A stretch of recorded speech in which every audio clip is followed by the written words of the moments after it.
लंडनचा महापौर मुस्लिम आहे, बर्मिंगहॅमचा महापौर मुस्लिम आहे, लीड्स, ब्लॅकबर्न, शेफिल्ड, ऑक्सफर्ड, लुटन, ओल्डहॅम आणि रॉचडेल या शहरांचे महापौर देखील मुस्लिम आहेत.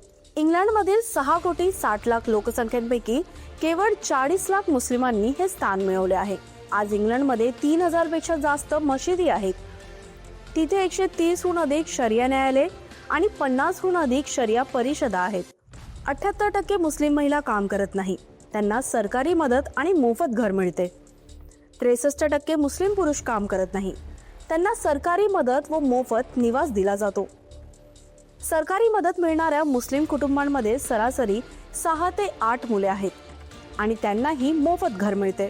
ब्रिटनमधील प्रत्येक शाळेत इस्लामबद्दल शिकवणे सक्तीचे आहे. आज इंग्लंडमध्ये मुलांचे सर्वात सामान्य नाव मोहम्मद हे आहे. ही केवळ घुसखोरी नाही, तर हे एक प्रकारचे आक्रमण आहे.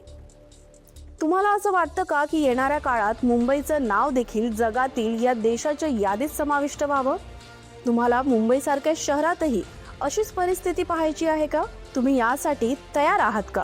जरा विचार करा.